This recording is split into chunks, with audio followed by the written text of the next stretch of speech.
कीर्तिवर्धन सिंह जी इससे पूर्व में कांग्रेस की सरकार रही तो उन्हीं का खानदान गोंडा का एमपी हुआ।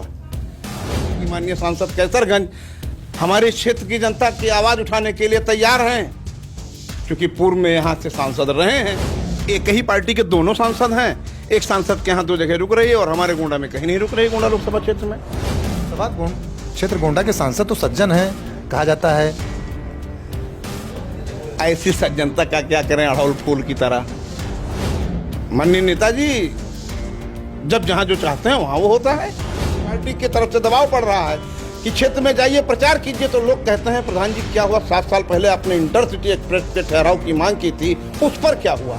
अभी गोंडा जाना हो तो हमारे सुभागपुर माल गोदाम की क्रॉसिंग है जिससे लाखों लोग पीड़ित हैं। सांसद कैसरगंज चाह रहे हो जा रहा है इसलिए कि वो एक्टिव हैं, वो निकल करके अपनी समस्याओं के लिए थोड़ा सा भी गंभीर हो जाते हैं तो उनका काम हो जाता है। जब आप एमपी सपा से थे तो यही आम जनमानस आपके साथ था, भाजपा में है तो यही आम जनमानस आपके साथ था, कहीं किराए से नहीं लाए गए हैं। ये जनता आप ही की थी, तब भी थी, आज भी है, संभवतः कल रहेगी कि नहीं रहेगी इस बात की गारंटी मैं नहीं ले सकता।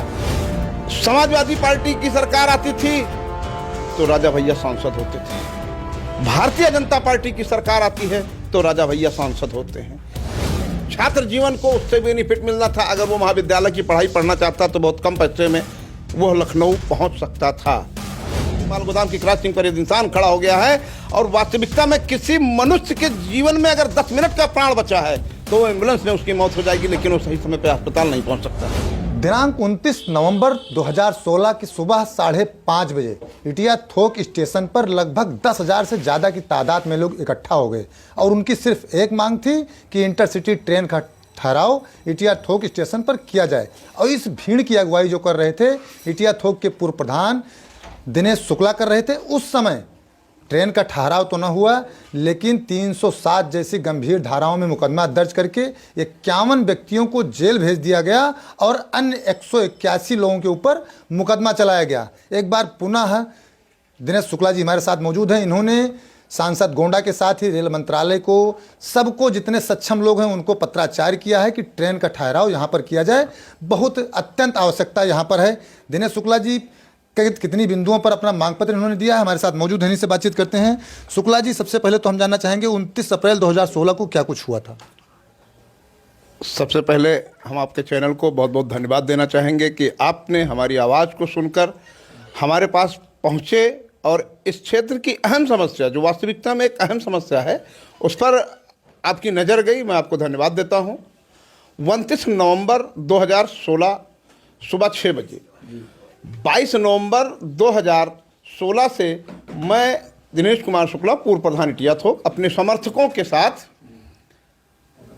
भूख हड़ताल आंदोलन पर था। रेलवे से मांग कर रहा था, रेलवे से डिमांड चल रही थी, हमारी रेल मंत्रालय से मांग चल रही थी कि इटिया थोक जो कि मेहनवन विधानसभा की केंद्र बिंदु है, इटिया थोक ब्लॉक की राजधानी है, एशिया का सबसे बड़ा शिवलिंग बाबा पृथ्वीनाथ का स्थल है, मनोरमा नदी का उद्गम स्थल है, पंडित दीनदयाल उपाध्याय जी की कर्मस्थली के नाम से जयप्रभाग्राम संचालित है।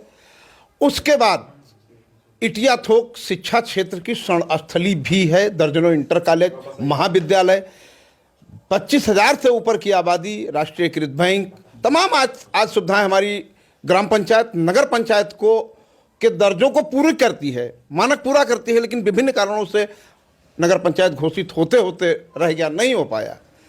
इसी क्रम में इस क्षेत्र की एक अहम समस्या जो थी इंटरसिटी एक्सप्रेस का ठहराव, सुबह 7 बजे इटिया थोक से वो निकलती है, लखनऊ पहुंच जाती है 10 बजे और वापस वहां से 4:30 या 5:30 बजे चलती है और यहाँ फिर लगभग 7 बजे के आसपास आ जाती है। हमारे क्षेत्र के छात्र जीवन को उससे बेनिफिट मिलना था, अगर वो महाविद्यालय की पढ़ाई पढ़ना चाहता तो बहुत कम पैसे में वो लखनऊ पहुंच सकता था। इसी क्रम में यदि स्वास्थ्य से संबंधित बात कर ली जाए तो स्वास्थ्य को लेकर के एक गरीब आदमी 200 रुपये अपने जेब में रख करके और इस इंटरसिटी के माध्यम से मेडिकल कॉलेज तक जा करके अपना इलाज करा सकता था। ऐसे ही तमाम लोगों को इस इंटरसिटी एक्सप्रेस ट्रेन के ठहराव से सुविधाएं मिलनी थी, जो इस क्षेत्र की लाइफलाइन थी। मैंने आह्वान किया, क्षेत्र के लोगों ने मेरे ऊपर विश्वास किया, कंधे से कंधा मिलाया और मिलाने के बाद जब 22 तारीख से लेकर के 29 तारीख तक प्रशासन द्वारा कोई सम्मानजनक निर्णय नहीं लिया गया तो हम लोग एक हफ्ते बाद इटिया थोक में इंटरसिटी रेल रोको आंदोलन करना चाहते थे। उस समय समाजवादी पार्टी की सरकार थी, प्रदेश में सरकार थी, और उस समय सुबह 6:30 बजे जब इटिया थोक क्षेत्र की जनता 10,000 से ऊपर की भीड़ पे स्थानीय रेलवे परिसर में एकत्रित होने लगी, एकत्रित होने के बाद शांतिपूर्ण ढंग से हम शांति से क्रांति की बात करते थे। हमारा टोटल आंदोलन 9 दिन का आंदोलन शांति से चला। हमारा क्षेत्र शांति से, सब बाजार बंद होता था, कई दिन मार्केट बंद रही, बाजार के सारे लोग साथ रहे, नौजवान, किसान, व्यापारी, छात्र, अध्यापक, शिक्षक, बहुत लोगों का सानिध्य प्राप्त हुआ। उसमें मैंने किसी को 1 रुपए का इन्वेस्ट करके नहीं बुलाया था। आम जनमानस की ये मांग थी, आम जनमानस ये चाहता था कि इंटरसिटी एक्सप्रेस का ठहराव हो, जिससे आम समाज को इससे बेनिफिट मिले, और जब आम समाज को उससे बेनिफिट मिलेगा तो समाज मुझे आशीर्वाद देगा। यही मेरा सबसे बड़ा बेनिफिट था। लेकिन पता नहीं किसकी नज़र लगी, हमारे साथ जब 10 से 15 हज़ार की भीड़ 4 कदम चल पड़ी तो लोगों की नज़रें लग गई, और सियासत करके पहले सुबह 6 बजे मेरी गिरफ्तारी हो जाती है, उसके बाद 9:30 बजे मेरे ऊपर दूसरा मुकदमा 307 का दर्ज किया जाता है, और 48 लोगों को नामजद होने के बाद 181 अन्य और 51 लोगों को जेल भेज दिया जाता है। 3 दिन बाद हम लोगों की जमानत होती है, हम लोग जेल से छूट के आते हैं। 12वें दिन हमारा भूख हड़ताल आंदोलन स्थानीय इटिया थोक में समाप्त होता है। अब बात आती है 7 साल पहले समाज की अहम मुद्दों को लेकर के मैंने आवाज उठाई। 20,000 जनता इस क्षेत्र की, जो गोंडा लोकसभा की है, जिसका नेतृत्व माननीय राजा भैया कीर्तिवर्धन सिंह जी करते हैं। कीर्तिवर्धन सिंह जी इससे पूर्व में कांग्रेस की सरकार रही तो उन्हीं का खानदान गोंडा का एमपी हुआ। समाजवादी पार्टी की सरकार आती थी तो राजा भैया सांसद होते थे। भारतीय जनता पार्टी की सरकार आती है तो राजा भैया सांसद होते हैं। जब हमारे परिवार के, हमारे इस क्षेत्र के अगुआ कीर्तिवर्धन सिंह उर्फ राजा भैया ही हैं, तो आज हमने एक नए सिरे से नई मुहिम चलाई है।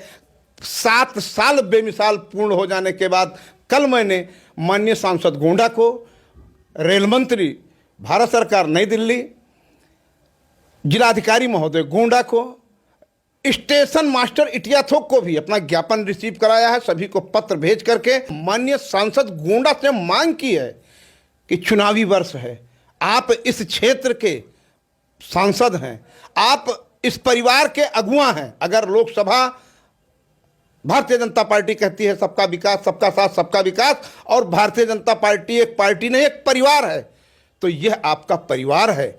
और मेहनवन विधानसभा क्षेत्रवासी जो आपके परिवार के हैं, इन परिवारों की 7 साल पहले भी एक ही मांग हुई थी कि इंटरसिटी एक्सप्रेस का ठहराव किया जाए। जब आप एमपी सपा से थे तो यही आम जनमानस आपके साथ था, भाजपा में है तो यही आम जनमानस आपके साथ था, कहीं किराए से नहीं लाए गए हैं। ये जनता आप ही की थी, तब भी थी, आज भी है, संभवतः कल रहेगी कि नहीं रहेगी इस बात की गारंटी मैं नहीं ले सकता, क्योंकि अब समाज है, जनता का मन परिवर्तन होने में कोई समय नहीं लगता है। आज जब समाज में घूमा जा रहा है, निकला जा रहा है, पार्टी की तरफ से दबाव पड़ रहा है कि क्षेत्र में जाइए, प्रचार कीजिए, तो लोग कहते हैं प्रधान जी क्या हुआ, 7 साल पहले आपने इंटरसिटी एक्सप्रेस के ठहराव की मांग की थी, उस पर क्या हुआ? सांसद जी ने आवाज नहीं उठाई कभी? सांसद जी आवाज उठाने की बात छोड़िए, 7 साल से यह प्रकरण उनकी निगरानी में है, लेकिन अपने परिवार से वो क्यों विमुख हैं इस बात का मुझे पता नहीं। और तब मुझे अब मजबूरन सोशल मीडिया के माध्यम से, पत्र के माध्यम से, आपके चैनल के माध्यम से उनको सादर प्रणाम करते हुए मैंने उनको एक पत्र भेजा है। उनके आवास मनिकापुर कोर्ट पर हमारे पत्र को अपने पत्र के साथ संलग्न करते एक रिकमेंडेशन लेटर बनाते हुए माननीय रेल मंत्री से मिल करके, और 5 सूत्रीय मांग जो दी गई है, वो 5 सूत्रीय मांग इतनी अहम मांग है। इंटरसिटी एक्सप्रेस का ठहराव होना, रेलवे रिजर्वेशन काउंटर होना, पूर्व में इटिया थोक बाबागंज मार्ग पर जो गेट बंद कर दिया गया, नया गेट बना, नए गेट पर क्रॉसिंग बंद रहती है, हॉस्पिटल हमारा उस पार पड़ता है, शिक्षा क्षेत्र की संस्थली है इटिया थोक, क्षेत्र से तमाम बच्चों का आवागमन होता है। सुबह के टाइम जब क्रॉसिंग बंद हो जाती है तो चाहे वो स्वास्थ्य सेवाएं हों, चाहे शिक्षा सेवाएं हों, सभी बाधित होती हैं। ऐसी विषम परिस्थिति में पुराने गेट पर एक अंडरपास का निर्माण कराया जा सके जिससे एम्बुलेंस और स्कूल बस, छोटी गाड़ियां निकल सकें। इसी क्रम में इसी मार्ग को बंद करके रेलवे परिसर में जो 3 किलोमीटर सड़क बनाई गई, वो 7 साल पूर्व या 10 साल पूर्व जब उसका निर्माण हुआ तब से आज तक वो खंडहर के रूप में है। उस पर काली पेंटिंग देखने का मौका नहीं मिला। जब 5 साल पहले इसको हमने पता किया कि ऐसा मामला क्या है तो ये हुआ कि ठेकेदार की तबीयत खराब हो गई थी, इसलिए सड़क पूरी तरह बन नहीं पाई और शायद कोरोना काल में उनकी मृत्यु हो गई थी। तब से ये सड़क गड्ढों में तब्दील होती जा रही है। माननीय विधायक मेहनौन विनय कुमार द्विवेदी जी ने शायद एक बार प्रयास किया था कि विधायक निधि से रेलवे की इतनी सड़क बन जाए, परंतु रेलवे ने एनओसी नहीं दिया। रेलवे ने एनओसी नहीं दिया, चलिए ठीक है, तो स्वयं उसका रेलवे निर्माण कराए। ये रेलवे की नैतिक जिम्मेदारी है, जो कि संसदीय क्षेत्र गोंडा माननीय कीर्तिवर्धन सिंह उर्फ राजा भैया की जिम्मेदारी बनती है। इटिया थोक जो नगर पंचायत का दर्जा रखता है, जल निकासी नहीं है, रेलवे भूमि से जल निकासी होनी है।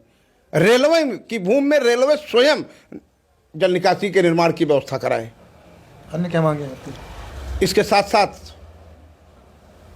रेलवे के संबंध में जो मैंने 5 सूत्रीय मांग माननीय राजा भैया को भेजा है, मैं उनसे करबद्ध प्रार्थना करते हुए क्षेत्र की तरफ से उनको करबद्ध प्रार्थना का निवेदन करता हूं, हाथ जोड़कर उनसे निवेदन करता हूं कि महोदय आप हमारे पत्र पर को गंभीरता से लें और ये एक दिनेश शुक्ला की आवाज़ नहीं, इस क्षेत्र के 20,000 परिवार की आवाज़ है। और किसी सांसद से मिले थे? हाँ, इस प्रकरण में एक बार माननीय सांसद कैसरगंज के आवास बिश्नौहरपुर पर मैंने थोड़ी सी चर्चा की थी, तो उन्होंने कहा ठीक है चलने दीजिए, अगर नहीं खड़ी होगी तो इसको हम खड़ी करा देंगे, इसकी आवाज़ हम लोकसभा में उठाएंगे। अब विषय यह है कि माननीय सांसद कैसरगंज हमारे क्षेत्र की जनता की आवाज़ उठाने के लिए तैयार हैं, क्योंकि पूर्व में यहाँ से सांसद रहे हैं, वो अपना परिवार मानते हैं। और वर्तमान में हमारे जो परिवार का अगुआ है माननीय सांसद गोंडा कीर्तिवर्धन सिंह जी, वो अपना या तो परिवार मानते नहीं हैं, और अगर अपना परिवार मानते हैं तो अपने बच्चों के प्रति लापरवाह हैं, अपने परिवार के प्रति जो है जिम्मेदारी नहीं निर्वहन कर पा रहे हैं कि इन बच्चों की मांग जो 7 साल पहले हुई थी, 7 साल बेमिसाल के बाद आज फिर उठा। कैसरगंज लोकसभा क्षेत्र में इंटरसिटी ठहराव होता है। माननीय नेताजी जब जहां जो चाहते हैं वहां वो होता है। इंटरसिटी के ठहराव की क्या बात। इससे पूर्व में कर्नलगंज, जब कोई नहीं कहता था कि कर्नलगंज में इंटरसिटी एक्सप्रेस का ठहराव होगा, कर्नलगंज रुकती थी, पयागपुर में रुकने लगी। बात उठ करके आती है कि कम दूरी होने के नाते नहीं हो सकता, जबकि रेलवे का चार्ट पयागपुर और कर्नलगंज रुकती है कैसरगंज लोकसभा क्षेत्र में। कैसरगंज लोकसभा क्षेत्र है, लेकिन गोंडा लोकसभा क्षेत्र में अभी गोंडा जाना हो तो हमारे सुभागपुर माल गोदाम की क्रॉसिंग है जिससे लाखों लोग पीड़ित हैं, लाखों लोग पीड़ित हैं। क्योंकि ये क्रॉसिंग माल गोदाम वाली क्रॉसिंग खाली इटिया थोक को नहीं जोड़ रही है, ये सीधे नेपाल बॉर्डर को जोड़ती है, गोरखपुर को जोड़ती है, कई जिलों को जोड़ती है। और उसके बाद स्थिति यह है कि माल गोदाम की क्रॉसिंग पर एक इंसान खड़ा हो गया है, और वास्तविकता में किसी मनुष्य के जीवन में अगर 10 मिनट का प्राण बचा है तो एम्बुलेंस में उसकी मौत हो जाएगी, लेकिन वो सही समय पर अस्पताल नहीं पहुंच सकता। ओवरब्रिज तो सांसद गोंडा कई जगह बनवा रहे हैं, प्रस्ताव पर बन रहा है। माननीय सांसद गोंडा कई जगह बनवा रहे हैं, सही है, लेकिन उसके साथ साथ इनका ध्यान इन बिंदुओं पर भी होना चाहिए। गोंडा बलरामपुर मार्ग हमारी, अब बात अगर गोंडा आ ही गई है तो गोंडा बलरामपुर हमारा मार्ग जो पहले स्टेट हाईवे हुआ करता था अब नेशनल हाईवे हो गया है। इटिया थोक बिसुही का पुल जब जाम होता है तो घंटों जाम होता है, जिसकी सख्त आवश्यकता है। तो अब वर्तमान समय में माननीय लोकसभा सांसद गोंडा जिससे 7 सूत्रीय मांग होती जा रही है, 5 सूत्रीय रेलवे इटिया थोक, 1 सूत्रीय पहुंच गया हमारा सुभागपुर मालगोदाम, और 7वां मुद्दा हमारा पहुंच गया इटिया थोक का बिसुही पुल। टोटल केंद्र सरकार से संचालित योजनाओं से ही होना है। तो हम माननीय सांसद से निवेदन करेंगे कि आप इस चुनावी वर्ष में तो थोड़ा स्पीड पकड़ ही लें। लोकसभा क्षेत्र गोंडा के सांसद तो सज्जन हैं कहा जाता है। ऐसी सज्जनता का क्या करें, अड़हुल फूल की तरह। फूल तो है, वो चढ़ता तो बहुत महत्वपूर्ण व्यक्ति को है, देवी जी को चढ़ता है, लेकिन समस्या इस बात की है कि उसमें महक नहीं है। और मैं अपने माननीय सांसद कीर्तिवर्धन सिंह जी से कहना चाहता हूं कि बड़े भाई, यह समय अब आपके महकने का है। अब आप घर से निकल करके इन समस्याओं को, जो ये परिवार की समस्याएं हैं, इनको लेकर के आगे बढ़िए और संघर्ष कीजिए। जैसे दिनेश शुक्ला ने संघर्ष किया है जमीन पर, आप थोड़ा सा दिल्ली में संघर्ष कर लीजिए, हमारे क्षेत्र इन समस्याओं से निजात पा जाएगा। दबदबा है सांसद कैसरगंज का, इसलिए भाई अब सांसद का दबदबा, इसमें कोई शक ही नहीं है। यह बात कहीं ऐसा ना हो कि माननीय मुझे धरना प्रदर्शन आंदोलन करना पड़े, और यदि मैंने 45 दिन का समय दिया है, मैं वेट करूंगा 45 दिन, उसके बाद गांव गांव जाकर के अलग जगाऊंगा कि अगर हम वोट देने के अधिकारी हैं तो हम अपने अधिकार को मांगने के भी अधिकारी हैं, और इंटरसिटी एक्सप्रेस का ठहराव होना नितांत आवश्यक है। आम जनमानस हमारे साथ है, आम जनमानस हमारे साथ है। इंटरसिटी के लिए पूर्व में प्रमाण है, 20,000 पब्लिक इकट्ठा हो सके, खाली अलग जगाना है। और एक बार अगर ये जागेगा तो निश्चित इंटरसिटी एक्सप्रेस का ठहराव इटिया थोक होगा होगा होगा, ये मुझे विश्वास है। 307 में चार्जशीट गई, 307 पे चार्जशीट नहीं जा पाई क्योंकि फर्जी मुकदमों पे मुकदमे नहीं चला करते। जब उसकी बुनियादी कमजोर थी, वो तो उस समय मेरे ऊपर प्रेशर बनाया गया था। 307 जैसी गंभीर मुकदमाओं में मुकदमा ना लिखा जाता तो शायद आम जनमानस का वो आक्रोश था कि स्थिति काबू में नहीं आ रही थी, जबकि ना कहीं कोई तोड़ हो रही थी ना फोड़ हो रही थी, सिर्फ शांति से क्रांति की बात हो रही थी। शांति से लोग कंधे से कंधा मिलाकर खड़े हो रहे थे, बस इतना हो रहा था कि कंधे से कंधा मिला के आदमी खड़ा हो रहा था। ये लग रहा था कि आम जनमानस आज जनसैलाब उभर पड़ा है। आप कह रहे हैं एक ही पार्टी में दोनों लोग सांसद हैं, सांसद कैसरगंज जो चाह रहे हैं हो जा रहा है। सांसद कैसरगंज चाह रहे हो जा रहा है इसलिए कि वो एक्टिव हैं, वो निकल करके अपनी समस्याओं के लिए थोड़ा सा भी गंभीर हो जाते हैं तो उनका काम हो जाता है। अब हमारे माननीय सांसद क्यों नहीं गंभीर हो रहे हैं? 7 साल से इस प्रकरण को बहुत ढंग से जान रहे हैं। लोकसभा में नहीं उठा रहे हैं, लेकिन लोकसभा में उठाने की जरूरत ही नहीं है। वर्तमान समय में भारतीय जनता पार्टी सरकार कह रही है प्रस्ताव दो, हम काम दे रहे हैं। आपको चाहिए क्या? माननीय सांसद गोंडा ने एक लखनीपुर मार्ग का उद्घाटन करते हुए कहा था कि जब मैं पूर्व में सांसद हुआ करता था तो मैं पत्र लिखता था, कोई प्रस्ताव, कोई सड़क, कोई काम नहीं होता था, लेकिन भारतीय जनता पार्टी की वर्तमान सरकार में मैं जब कोई चिट्ठी लिखता हूं तो उस पर काम होता है। ये दुनिया कहती है सांसद गोंडा अगर किसी भी मुद्दे पर एक्टिव ढंग से हो गए तो दुनिया की कोई ताकत उनकी उस मेहनत को काट नहीं सकती। जिस मामले पर वो दिल से मेहनत करेंगे वो रंग लाएगी जरूर, लेकिन अगर मेहनत ही न किया जाए तो मुझे विश्वास है कि अब माननीय सांसद गोंडा कीर्तिवर्धन सिंह उर्फ राजा भैया निश्चित इस प्रकरण पर आगे बढ़ेंगे और हम क्षेत्रवासियों को इस बड़ी समस्या से निजात मिलेगा। कैसरगंज में 2 जगह रुकती है, गोंडा में कहीं नहीं रुकती। माननीय सांसद कैसरगंज के यहाँ गोंडा में संसद कैसरगंज सांसद क्षेत्र में 2 जगह रुकती है। वो एक ही पार्टी के दोनों सांसद हैं, एक सांसद के यहाँ 2 जगह रुक रही है और हमारे गोंडा में कहीं नहीं रुक रही, गोंडा लोकसभा क्षेत्र में, जो कि रुकना चाहिए। और निश्चित पैरवी की बात है, नेताजी की पैरवी ज़्यादा है, वो अपने क्षेत्र में चाहते हैं कि ज़्यादा से ज़्यादा विकास हो, तो उनके यहाँ हो रहा है और हमारे यहाँ नहीं हो पा रहा है, जबकि होना चाहिए। इनका कहना है। नेताजी के यहाँ 2 जगह ट्रेनें रुक रही हैं, कैसरगंज लोकसभा क्षेत्र में 2 जगह इंटरसिटी रुक रही है, क्योंकि इनका कहना है नेताजी यानी कि बृजभूषण शरण सिंह सांसद कैसरगंज जो एक्टिव हैं, इनको विश्वास है कि गोंडा सांसद कीर्तिवर्धन सिंह राजा भैया भी एक्टिव होंगे और एक पत्र अगर लिखते हैं तो इंटरसिटी का ठहराव यहाँ पर होगा, इटिया थोक में होगा, जो लोगों की मांग है। और एक सबसे बड़ी प्रमुख समस्या उन्होंने उठाई है सुभागपुर माल गोदाम के पास क्रॉसिंग, अगर वह बंद हो जाती है तो कई बार हम लोग सारे लोग 2-2, 2.5 घंटे फंस जाते हैं। यह एक बहुत बड़ी समस्या है। हालांकि सांसद गोंडा के प्रस्ताव पर गोंडा में 3-3 ओवरब्रिज बन रहे हैं, यहाँ ओवरब्रिज की यहाँ पर भी सुभागपुर में भी आवश्यकता है। ऐसी खबरों को देखने के लिए आप लोग प्लीज़ गोंडा पब्लिक पोस्ट के पेज को आप लोग सपोर्ट करें, लाइक करें, फॉलो करें और इसे अपना प्यार देते रहें।